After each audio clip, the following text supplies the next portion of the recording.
Welcome to 2017. I'm Dr. Scott Fuller. So with the new year, why not take a look at yourself and review your life? Review all aspects of your life. The life we have is the only one that we have. We only have one body. You only have one body. You have to take care of this one house that you have. If we have our health, our physical health, and mental and emotional and spiritual health, everything else in life is gravy, right? You can go and enjoy those other things.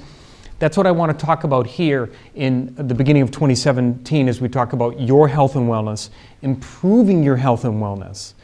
And it's all about HealthSpan. Let's look at that for a moment.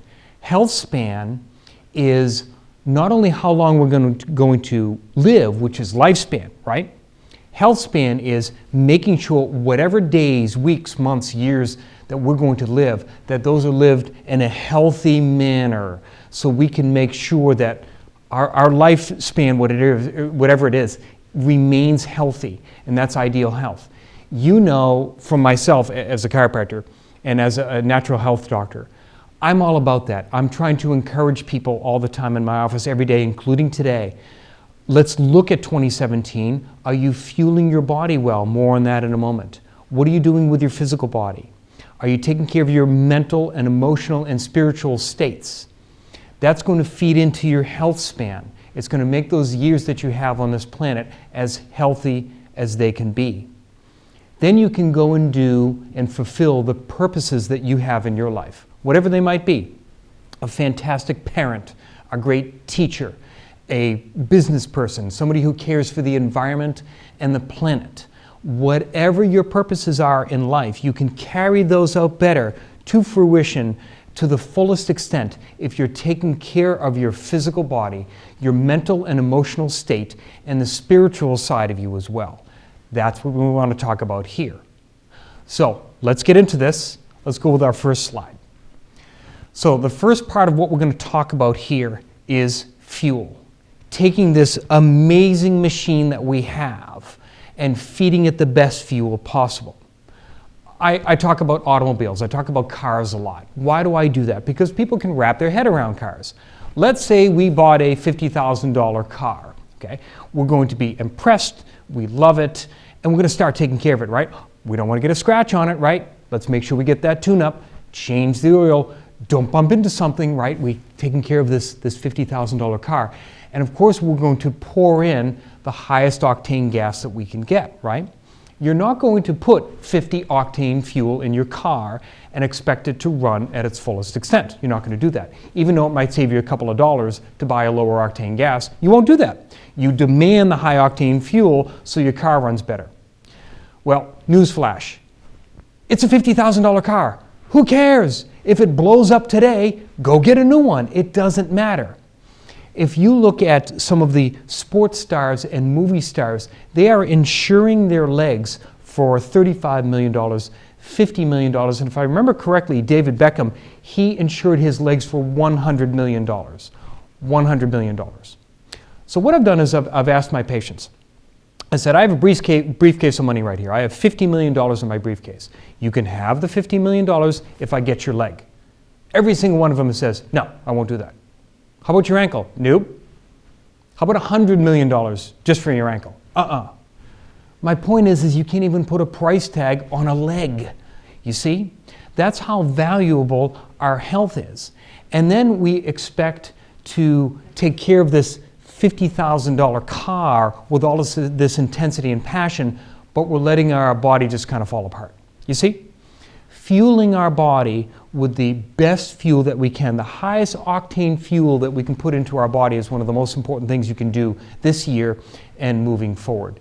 You know what to do. You've heard about this on my show before. You can go to my website and look at some of the handouts that I have on basic nutrition. Get yourself a program. Go with a DVD program. Go to a cable television show that has information on what you should be eating. Buy a book. Work with people. Get a nutrition buddy. Cook together on Sundays to prepare meals for the week for you and your children. Whatever it takes, get a team, get a nutritionist, get a health coach. Whatever it takes. You already know what to do. If you can do it on your own, do it. If you need to get your family on board, do it. If you need to go get help, some accountability, do that. Whatever the program is, jump in and get started. Fueling your body is always the first thing you want to look at. So, number 2. The second thing we want to do to take care of this amazing, priceless machine is we want to move it. We need to be moving our body on a regular basis. Your goal should be a little bit of exercise every day. Now, when I say that, that does not mean that you need a gym membership with a personal trainer 6 days a week and boot camps and classes and yoga and Pilates and so forth. And maybe you do need those things and maybe you respond to that. When I say exercise, it could be as little as 15 to 20 minutes per day, and that counts as a full day. Moving your body, we know that is extremely important to keep your entire body working appropriately. We also know that when you're moving your body more and getting regular exercise, it fires your brain. It's electrical impulses from the body and the joints and the muscles to your brain. So the more you move your body, the more you're activating and stimulating your brain. This now goes for your children, okay? So we have so many children now that have ADD, ADHD, autism, learning disorders and behavior issues and so forth. It has been clear, we've been talking about this for 20 years now. We move our body more, our brain works better, better learning. So now we're going to have to revamp the school system. And I've decided, here's what we're going to do moving forward. So I'm in Woburn, Massachusetts, and we're going to change the high school program here now. We're eliminating math, we're getting rid of science, biology is out, no more language, getting rid of it all. Social studies, you're out. We're going to have 3 courses: gym, gardening, and music. Okay? So we're getting rid of all the other courses, and we're just going to keep those 3. Now that's opposite of what happens when school system budgets are tight, right? First thing to go is gym, and then music is out of here, and gardening, I mean, we don't even have that right now, right? But if you think about it, you can take all the courses of math, physics, biology, language, algebra, and insert it into gym, exercise, into gardening, which would be all that biology and so forth, and music, well, that stimulates the brain too, you see? So every time we take away exercise and music and good healthy food from our kids, their brains deteriorate and they don't function as well as they want to. They're not going to epigenetically realize their full genetic potential. That's how important fuel is, number 1. Exercise or moving is number 2. We all need to do that for our children. So even as adults, we need to keep moving our bodies throughout our lifetime to get our heart healthy, our brain healthy, our gut healthy. We want to keep our genetic expression to the fullest extent possible, if that makes sense, if you follow along here. The 2 most important things is to fuel good fuel into your body and move your body on a regular basis. Towards the end of this program, I'm going to give you a couple of other hints. I'm going to talk about water, how much water we need to be taking in and why. And then I'm also going to talk about healthy snacks for you and your children. So stick with the show to the end and we'll get into those. Let's go with the next one. So the next one, spine and brain, right? Without our spine, we're cooked, we're in a wheelchair. Without our brain, we're nobody. We're no different than a cat or a dog or a horse. What makes us individuals is our frontal lobe, is that well-developed frontal lobe as a human. That makes us all different. All 7.3 billion of us right now on the planet, every single one of us are different because our frontal lobes are a little bit different. Don't you want to discover what is your potential? If you don't know what your purpose is in life, wouldn't it be worthwhile to sitting down for a few minutes with your spine and your brain, more on that in a moment, and figure out, why am I here? What should I be doing? How should I help people? And how should I help the planet? How should I help my community? And that's how you want to ask this amazing brain, this amazing supercomputer that you have. That's what you want to be finding out and digging in. Now, to be able to do that, you need to take very good care of your spine. I'm a chiropractor. That's what I do. I help people take care of their spine. And here's why. When we're taking care of our spine, we're taking care of our brain. Okay?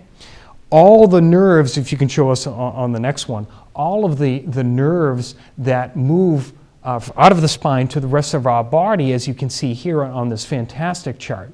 What happens is, as we're taking care of our spine, these nerves take care of our organs. As we take care of our spine, it takes care of our brain. The number one input and electricity and power and stimulation to our brain is from the nerve endings in the spine. Therefore, as you take care of your spine, you're taking care of your brain. As you take care of your spine, you're taking care of your organs. They fit together. So making sure that our posture is more upright like this when we're sitting, standing, working with our phones, with our computer, we want to make sure we're adjusting those things all the time. We want to make sure we take care of spinal flexibility. Many, many times on this show, I've talked about all the different exercises and techniques of taking care of your spine. Review this show. Go to my YouTube page if you need to review that also, and learn how to take care of your spine, keeping in mind it's more than just taking care of back pain. That's important. Or preventing back and neck pain. That's important too. But the main thing is when you take care of your spine, you're taking care of your organs. When you take care of your spine, you're taking care of your brain. And that's why I also recommend wellness chiropractic care. Now, chiropractic has been around since 1895, so for 121, 122 years, we've been caring for people and their spines.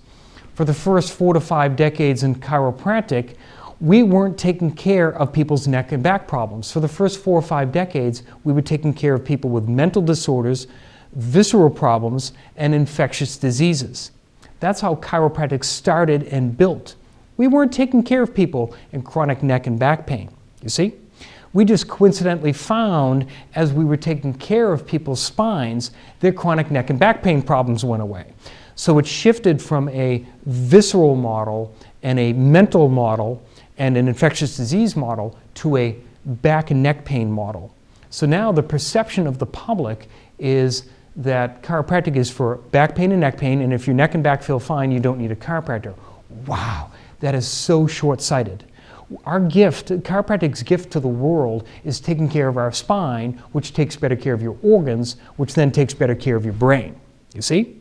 And that's why wellness chiropractic care is something you should consider moving forward in your health goals in 2017 and beyond for that ultimate care and health of your body so you can go and do the things that you were put on this planet to do. Okay, next. So number 4, this is something that we don't talk about enough. You're going to hear me talking about this in future shows as well. Instead of IQ, think of EQ. Emotional intelligence, or your emotional quotient, if you will. Emotional intelligence, EI, is what some people call it. That's what we really want to focus on too. So, taking care of our mental, our emotional, and our spiritual body. I have seen the devastation of chronic stress in my office. I see it every day, and I see it just really impacting people's physical body as well, as their emotional state, mental state, spiritual state gets beat down from chronic stress. So how do we start steering that in the right direction? If this has resonated with you as one of the big problems in your life that really needs to be turned around and changed, well, what can you do about it? First thing is maybe you need to take a media holiday. Andrew Weil talks about this, Tony Robbins talks about this, Jim Rohn and Earl Nightingale, and virtually everybody talks about this. The negativity and the poison of all of that media. I'm not saying don't watch any media at all, although taking a full media holiday is probably not a bad idea.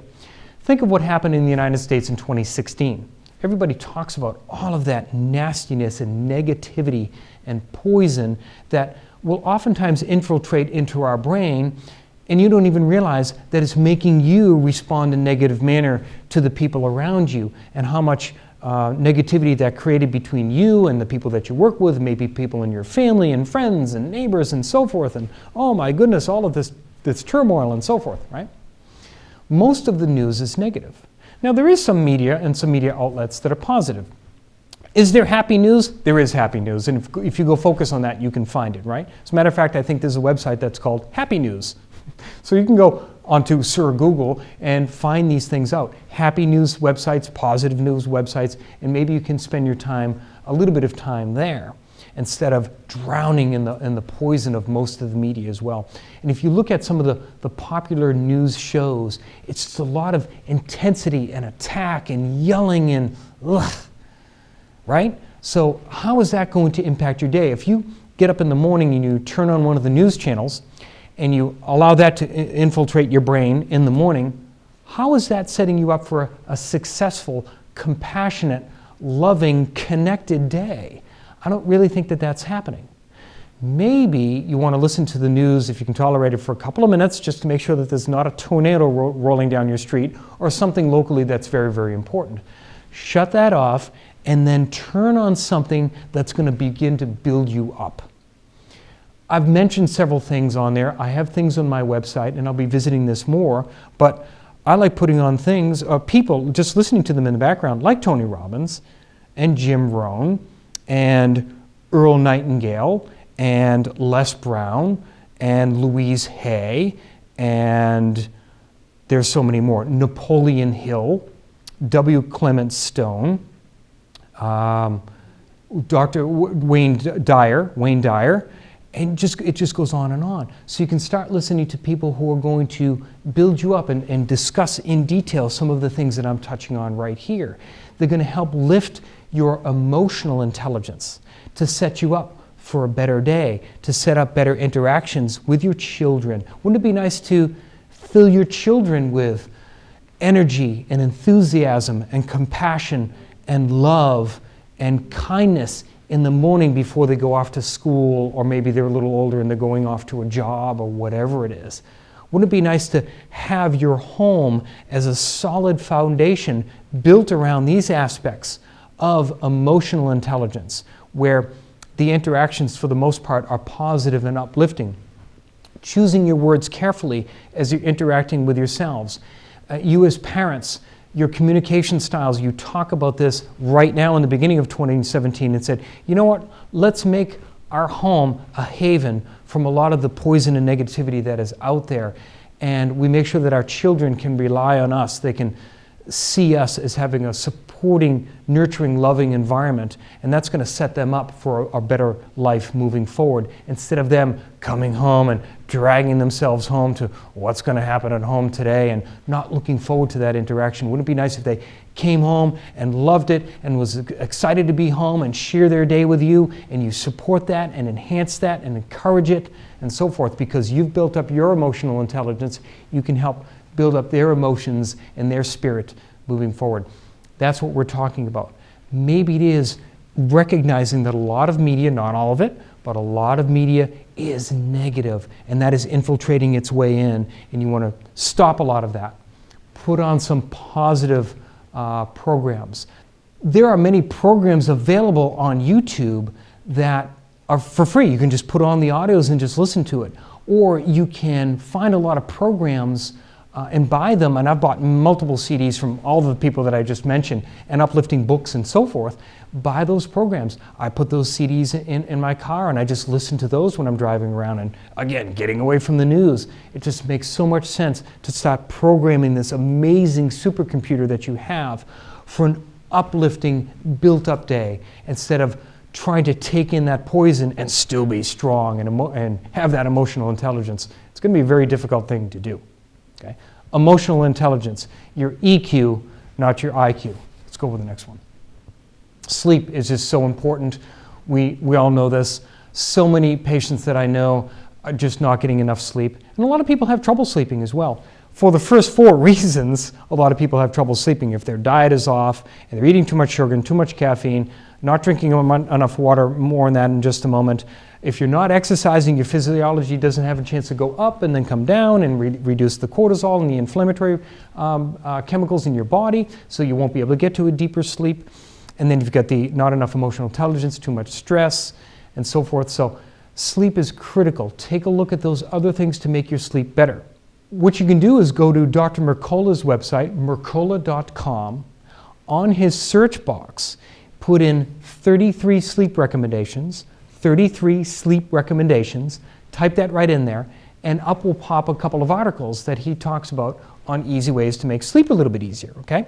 Some of the things are really, really simple, like Don't be staring at a cell phone, a smartphone, or your computer right before going to bed, or make sure there's no noise. And some of the things are a little bit more difficult. You need to change the atmosphere of the room and the temperature, get the TV out of the bedroom, and so on and so on. He's got a lot of different recommendations. No caffeine after the morning. Don't drink a lot of water at night, because then you have to get up and that disturbs your sleep and so forth, right? So look at the sleep recommendations that he has, and he'll come up with a lot of ideas for you to improve sleep. We really need that moving forward.